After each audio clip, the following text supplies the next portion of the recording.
Hi, this video is to show you how to bind your Christmas tree pieces.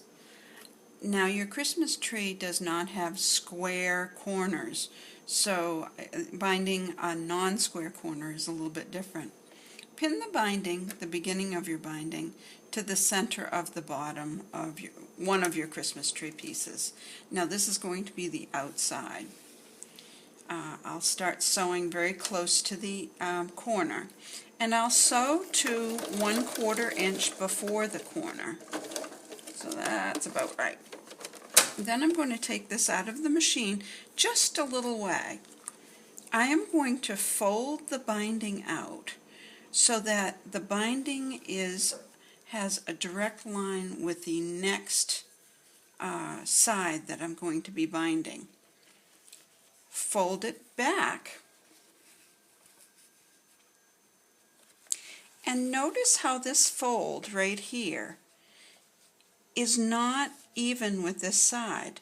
What you want is you want that fold to be at a right angle to the side that you're going to be binding next.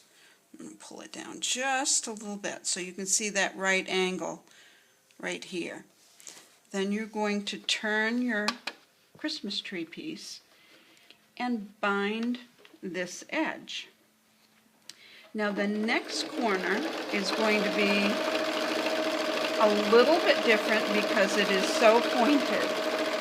It is the top of the tree. I'm just sewing down here with 1/4 inch. Now I am actually going to sew right through to the edge. Now I can feel where that edge is. Now lift your presser foot up, pull it out a little ways. You're going to pull your binding back, and again you're going to align your binding with this edge. Then you're going to fold it back, let's see, like this, and it's going to create that right angle again. Slide it back underneath your presser foot and push it in just a little ways because there's a height to this Christmas tree piece.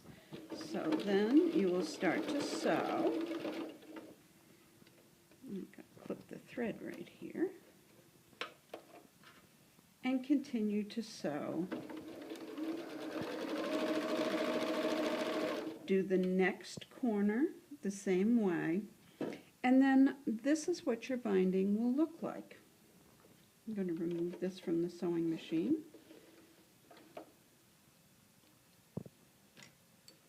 Your binding is going to look like this. So flip it to the back. You can miter your bottom corners like you would miter a quilt, but on the top corner it's going to be a little bit different.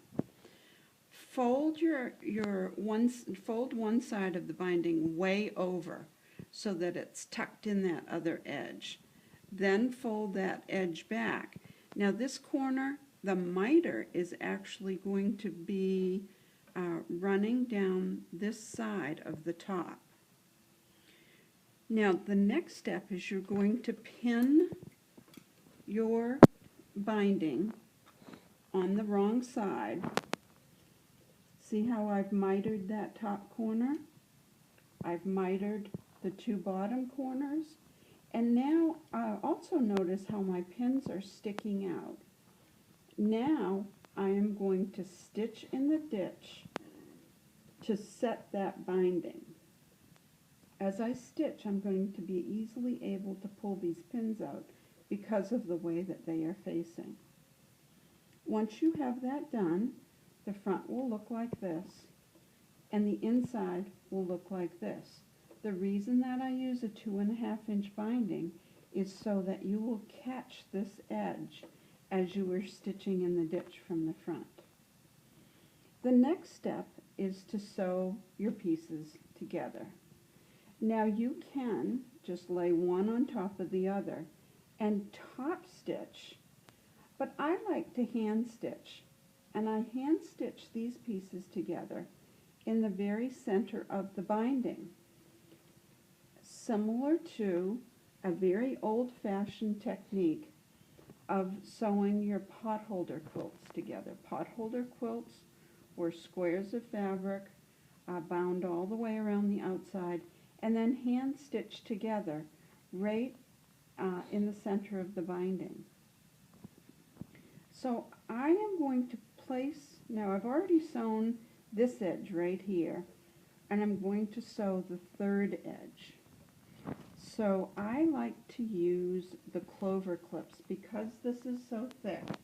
The clover clips are good at holding these thicknesses together.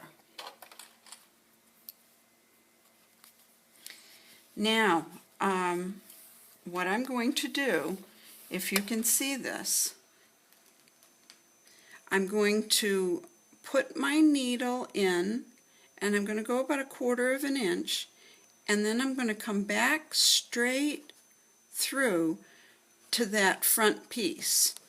Again, I'm going to put my needle in the piece that is behind or underneath, straight across and down, and pull it through.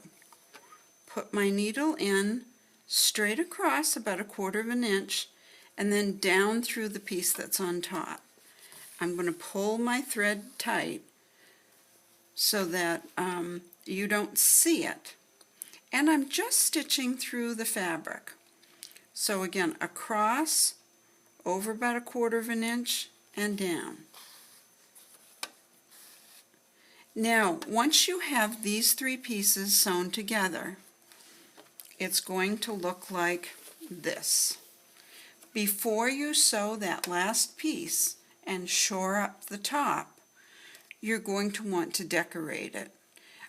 I will show you in another video how to put lights on your tree. That's it.